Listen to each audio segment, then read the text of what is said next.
Hello, my budding botanical peeps. So today I am at the Douglas County Discovery Garden.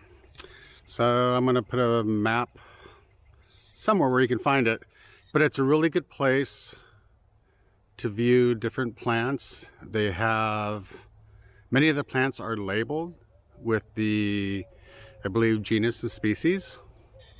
Some of them aren't necessarily native to this area, but it can help you to look at some of the different characteristics. Right now, because of the COVID-19, the parks in Douglas County are free. So check out the map and I'll take you inside and show you what it looks like. And if you have free time, come on down and check it out. It's really cool. Thanks.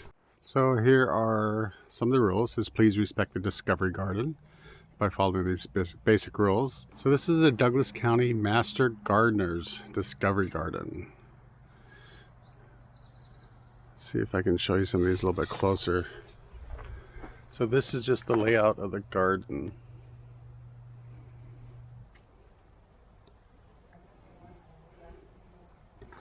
And if you want to know more about the Douglas County Master Gardeners, that's your thing.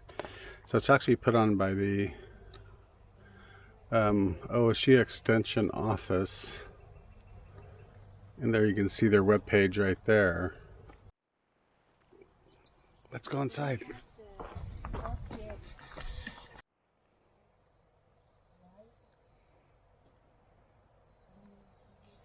So this isn't a playground and you shouldn't let your kids run wild, but they do have a children's garden here. So here's the sign for the children's garden. This is also a nice area. This is the Japanese garden section. And I'll take you on the little loop around there. So right now I'm just walking around the path in the Japanese garden. See what they have to offer. It's a beautiful area.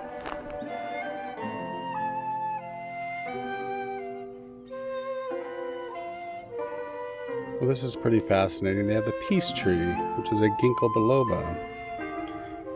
It's a descendant from a Japanese tree that survived the 1945 Hiroshima atomic bombing of World War II.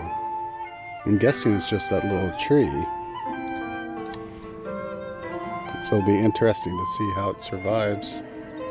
I'm sure... Oh, they just planted it this year. It was planted February 20th of 2020. Let's go over the little bridge. So we're still in the Japanese gardens, and here's where they have the three stones.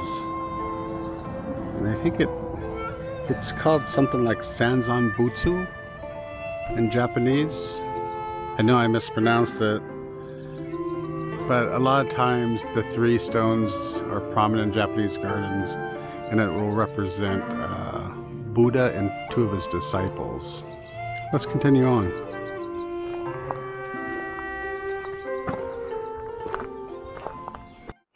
So the Japanese garden basically forms a loop, and then you come back out into the children's garden. We'll be getting to the cool plant names, the Latin names here pretty soon. So we are here in the Iris Garden. Oh, there's the Iris Garden sign right there. This is so cool. So they show you the different species. So here you have like Iris siberica.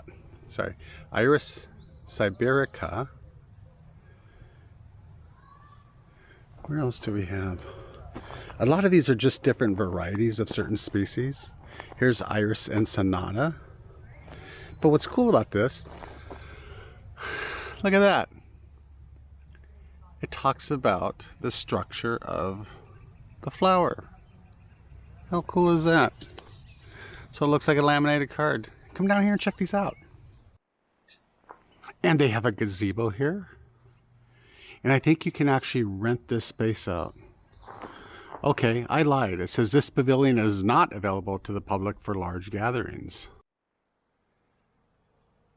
And look at this.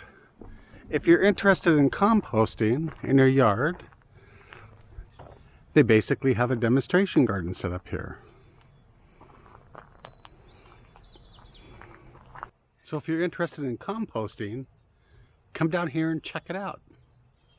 Okay, let me spin this around. So we're starting to get to the, I think, the south side of the garden. Yeah, so I'll spend a little bit more time here showing you some of the different species that they have. Oh, look at that. Here is a natural shrub pruning, and they have instructions. Look at this. Here they're showing you how to make planters from recycled parts. So here they're using recycled truck brake drums. There are some plants in there, but then they have the names. So there's Aqua Lygia, there's Huchera, there's Aqua Lygia champlinii, there's Lysomachia, Numlaria. Yes, I know those names aren't probably correct, but you get it. And although this might not be the Aqua Lygia that we have, that would be in a natural setting out in the forest in this area, we do have Aqua Lygia. So if you come down here, check it out.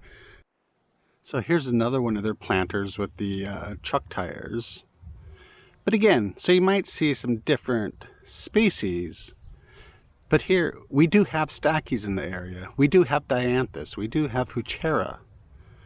So this is a good place to come down, view the plants, to view the different genera, to view the different families.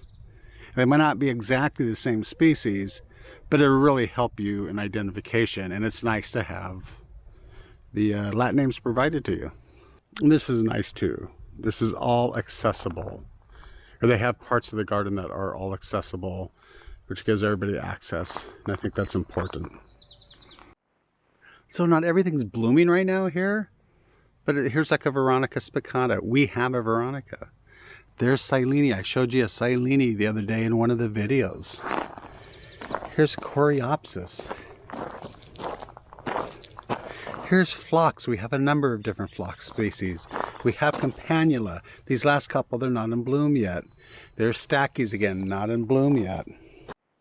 Here's a little kiosk that they have on seed germination.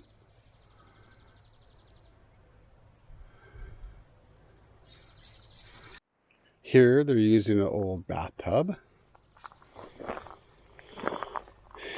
Here's some different examples. Oh, let's see, what do we have here? A fuchsia. And then this one here, Saxifraga cross herbium. Oh, Primulus, Helleborus, Polisticum.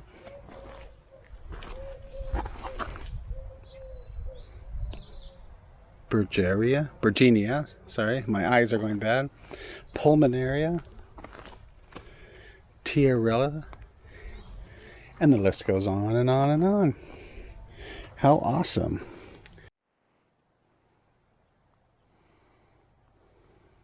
Some more. Here's another Aqua Lygia. So we have Aqua Lygia formosa. This is a different species, but it has the same characteristics. There's another Aqua Lygia that's not quite flowering. What do we have here? Here's the irises. So we haven't done those yet in the videos, but it'd be great to come down here. And they have showy petals just like the lilies do, but these have the inferior ovary. So come down and check them out. If I find one, I'll show you. So here's another iris. It's going to be hard to see, but basically here's where the petals are, and then the ovary is going to be here. So that's called the inferior ovary.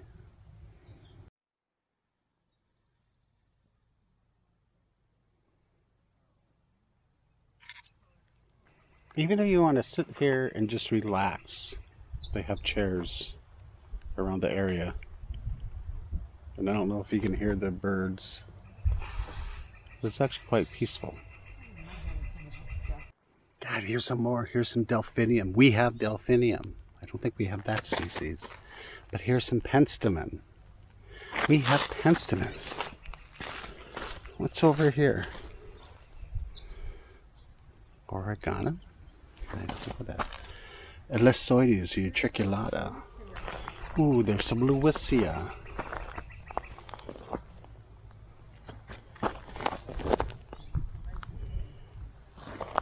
What's this one?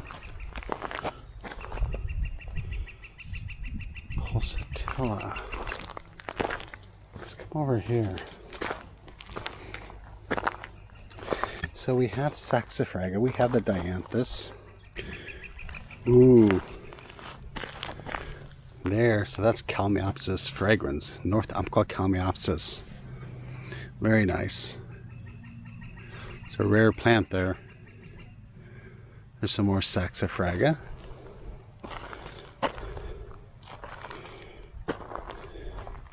So many. So many.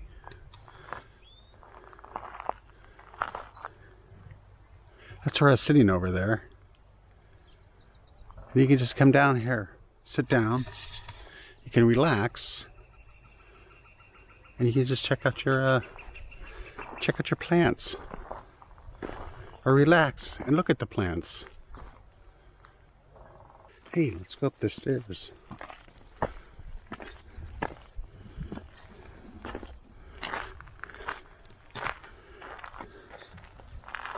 Oh, what's that down there?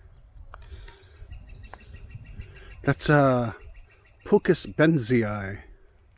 Look, she's waving.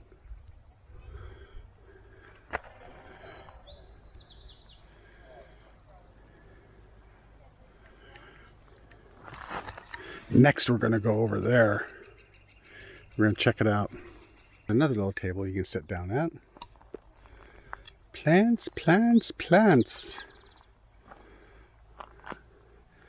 Look at those. Euphorb family. Oh, what are these little guys? Huh? They look like little barrages, don't they?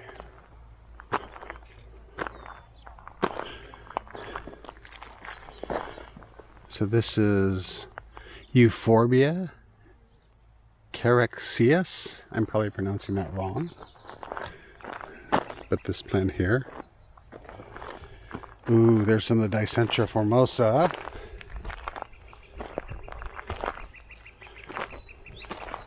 The bleeding heart.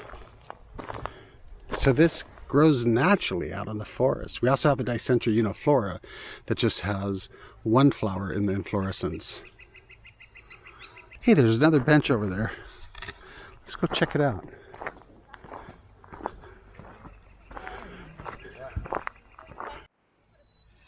Okay, so that's about it. My battery's getting ready to die, but come on down to the Discovery Garden and let me know what you think about it when you come down here. It's a cool place. Well, I think it's cool because there's a lot of plants. But until we see you next time.